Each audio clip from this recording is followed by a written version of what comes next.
गांव में एक लड़का था, राहुल। वह बहुत सपने देखता था। उसका सपना था कि वह अपने स्कूल का सबसे होशियार छात्र बने और बड़ा होकर एक सफल इंसान बने। लेकिन राहुल की एक समस्या थी, वह असफलता से डरता था। पहली असफलता राहुल ने स्कूल में एक भाषण प्रतियोगिता में भाग लिया। उसने सोचा कि वह बिना तैयारी के ही अच्छा प्रदर्शन कर लेगा। जब मंच पर बोलने की बारी आई तो वह घबरा गया, उसके हाथ कांपने लगे और वह एक भी शब्द नहीं बोल पाया। पूरा स्कूल हंस पड़ा। वह बहुत दुखी हुआ और घर जाकर रोने लगा। उसने ठान लिया कि वह अब कभी किसी प्रतियोगिता में भाग नहीं लेगा। राहुल के दादाजी ने उसे रोते हुए देखा और पास बुलाकर कहा, बेटा, असफलता तुम्हारी सबसे बड़ी शिक्षक है।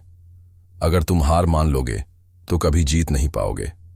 हर सफल व्यक्ति ने असफलता से ही सीखा है। राहुल ने पूछा, कैसे दादाजी? दादाजी ने मुस्कुराते हुए कहा, थॉमस एडिसन ने हजारों बार असफल होकर बल्ब बनाया। अब्दुल कलाम जी ने कई बार परीक्षा में असफलता झेली, लेकिन उन्होंने हार नहीं मानी। तुम भी असफलता से सीख सकते हो। राहुल ने दादाजी की बात को दिल से लगा लिया। उसने ठान लिया कि अब वह असफलता से भागेगा नहीं, बल्कि उससे सीखकर आगे बढ़ेगा। अगली बार जब स्कूल में दौड़ प्रतियोगिता हुई तो उसने पूरी मेहनत की। सुबह जल्दी उठकर दौड़ने की प्रैक्टिस की, सही खान पान रखा और खुद पर विश्वास रखा। लेकिन जब प्रतियोगिता हुई तो वह तीसरे स्थान पर आया।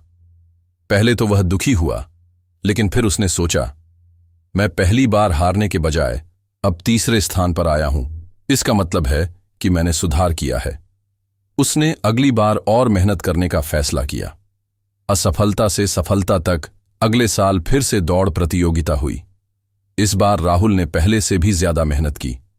उसने अपनी गलतियों को सुधारा, अभ्यास बढ़ाया और मन में केवल एक चीज रखी, असफलता से डरो मत, उससे सीखो।